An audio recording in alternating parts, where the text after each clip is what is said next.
Well, hey there, everybody. Ben here from DMC Films and Cinderglock Studios. And I am working on stuff this afternoon. I've got a couple of concepts in my sketchbook I wanted to work through. And I figured, what the heck? I think I'll make this a little live hangout and such. So, pretty informal today. Nothing, no fancy topics or anything like that. I'm just working on some things in my sketchbook.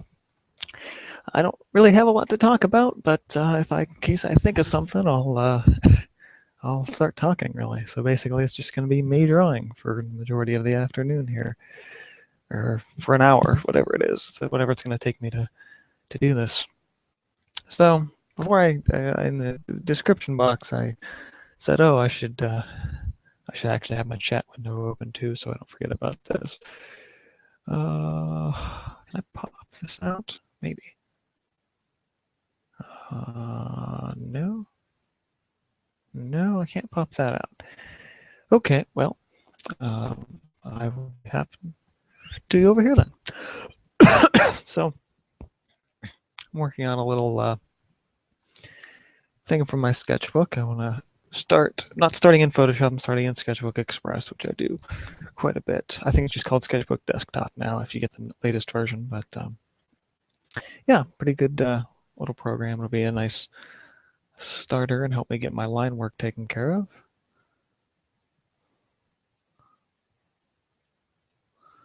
So I'll just start with a few lines. I had some ideas for some real tall mountainy things in the background, so they don't need to be real detailed or anything. I'm not actually, none of this needs to be real detailed. I just need some basic lines before I head into Photoshop. But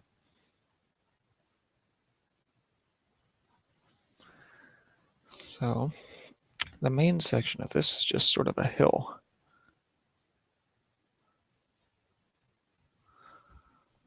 So that should be all I need with that. And I already have a sketch done on my sketchbook of this, so I'm basically just doing it again. Should probably zoom out so I don't make as many mistakes here. Take the crazy part of the hand-eye coordination out of things rather than trying to make a huge stroke on my tablet. Would be a little easier. So I was watching, or I guess listening to, I wasn't really watching, it's not really anything I'll watch, to watch. But I was listening to, I almost said watching again, jeez.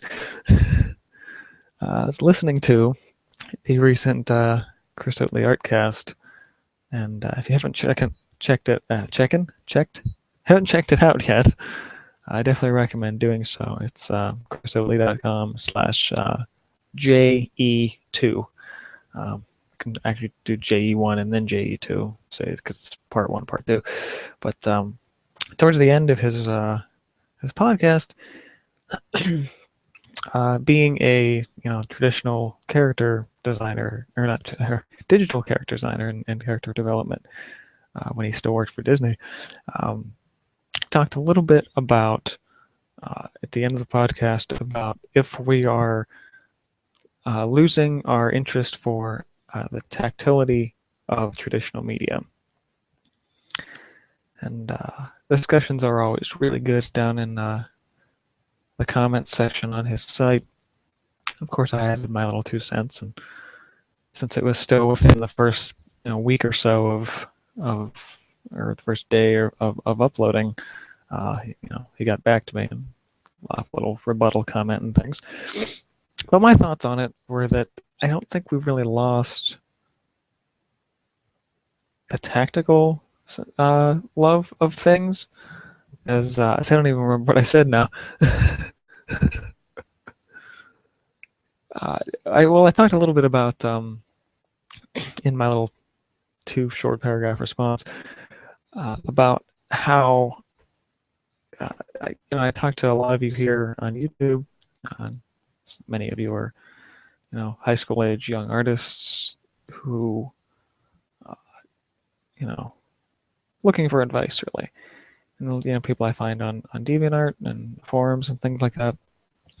I have found that there is a certain, we haven't lost the traditional and love for that, but there's because there's such a movement in concept art as a sort of a field, and an interest of study for a lot of young artists. A lot of them just want to go straight into digital and not learn to actually draw with a pencil. And this can be, a problem for a couple of reasons. The main one is that a tablet is designed to mimic traditional media and things.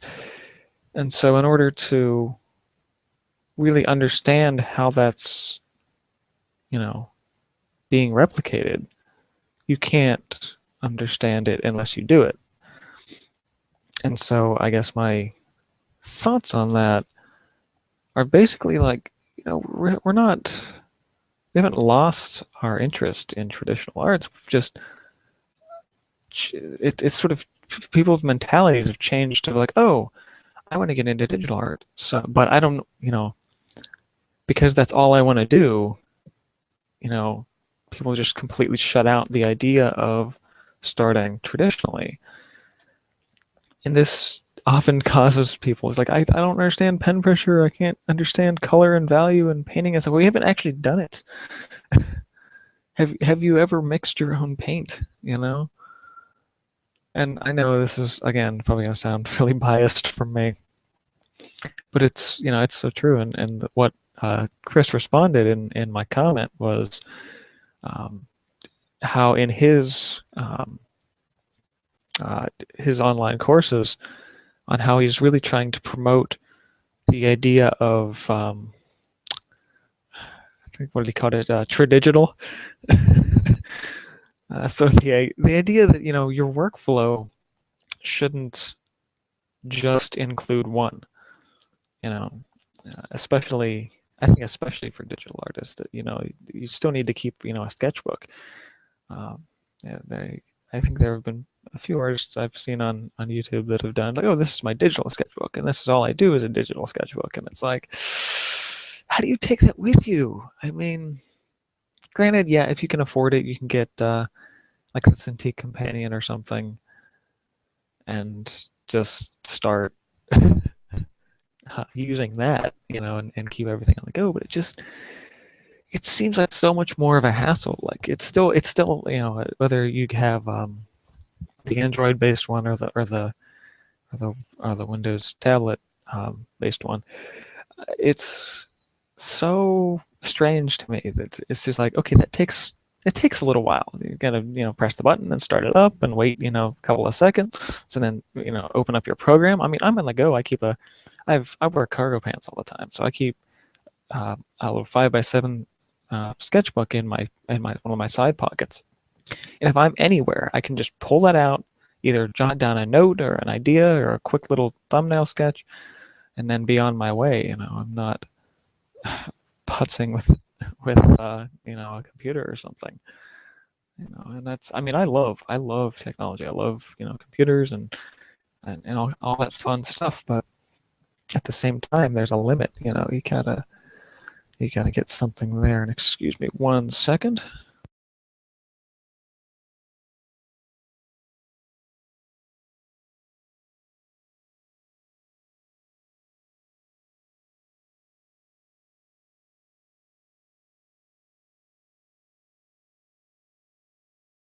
Okay, sorry about that. But yeah, I mean, it's the idea of, even if you work primarily in one, you shouldn't completely, drop the other out of your either daily or perhaps weekly workflow.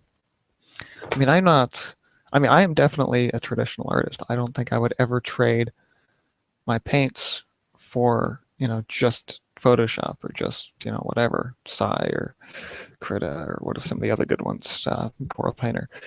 But at the same time, it's like, I can understand, why people like this and why people use it as their main medium. But and again, I use this. I use, Sketchbook, and I use rather Sketchbook Express, not my Sketchbook, but Sketchbook Express, as well as my copy of Photoshop Elements on a weekly basis. And it's an important part of my workflow. I can do without it. I have in the past, before I really knew how to use this stuff. But yeah, I mean, it's okay. That looks pretty good. But yeah, I mean, it should never be strictly one or the other. You should be able to be versatile, if you really can be.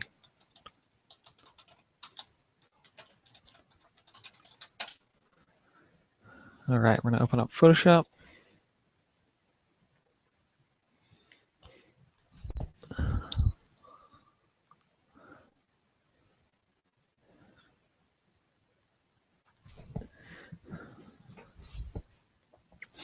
And so yeah, so his reply comment was like, yeah, it's important to have a balanced workflow. It shouldn't, like, basically it was like, yeah, I agree with you, so I'm not working on this. I'm certainly not going to be bashing the digital medium by any standpoint, but at the same time, it's important to recognize what you need to do, as well as what you can do. And part of it is mastering and understanding the basics. And it's like, yeah, okay, basics. But really, that's just the core of the core. It is such an important message to get across that I keep beating it in your guys' heads every time you watch my stuff. Because it's just just an incredibly important. That's too much. I want to get a nice little canvas texture as my start. There we are. So yeah, I mean, it's so important to just understand the basic elements and principles of design, and the basics of what build and what help build a composition, as well as build sort of the basics of everything else. So I think it would be interesting to actually, I guess, kind of take you through mentally, step by step, of how I do one of these concepts. I don't usually like to do any step-by-step instructions. I think it kind of just takes away from things quite a bit. You'd be like, oh, you should do the step-by-step. Well, then if I do the step-by-step, you will know how to paint this instead of know how to paint anything. So that's why a lot of my stuff is very technique-based. So I'm working, and this is my custom paintbrush set number 2. You can find it on my website. And I'm using my starter, which I think is some type of a round brush. Yep, round 1. And I want to, for this piece, so I have my line work done. I do my line work, and it allows me to do, basically, the line work is its own transparent layer. So I'm able to set that aside and mess with that later as I need to, or if I don't need to. So I want this to be very summary. So I want to have a nice blue sky for this. And when I think about a lot of, particularly digital artists, they're like, oh, I don't know how to choose my colors. When I'm thinking about my color, I'm thinking about exactly what I have, what kind of colors, tubes of paint colors I have sitting downstairs. I'm like, well, I got cerulean, I got Prussian blue, and I've got phthalo blue. And I know what every single one of those colors looks like. So in choosing this color, I have my little up and down slider. I'm like, I want something that's sort of a nice bright sky blue, something that would be a cross between a cerulean and a phthalo. And one thing I learned with the digital is you don't want to go too dark in here, so I kind of keep it nice and light. Especially since we're going to be dropping things in, I actually want to rename this layer sketch, just for some organizational things. And starting, you work from basically this same deal as on canvas, back to front, and I probably won't use more than 4 or 5 layers here. So I'm going to start with my dark blue up top. I didn't particularly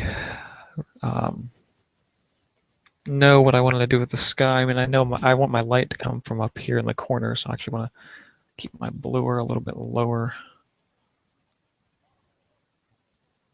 And keep it down here a bit more. Actually, down towards the horizon can be bluer. What the hell, we'll just scribble across the whole thing. So I want to go a little bit lighter. Start working on that upper corner. I'm just doing quick, short little strokes with my pen on the tablet. You might be able to hear it a little bit. Just going downward. Sort of a diagonal pulling from the top right, going down to the left. Like the idea of maybe there being clouds kind of coming up into the distance like this. Kind of just playing around, really. And I can afford to make as many mistakes as I want here because there's edit undo. And I can just a little bit whiter, a little bit lighter. Actually make my brush a little smaller.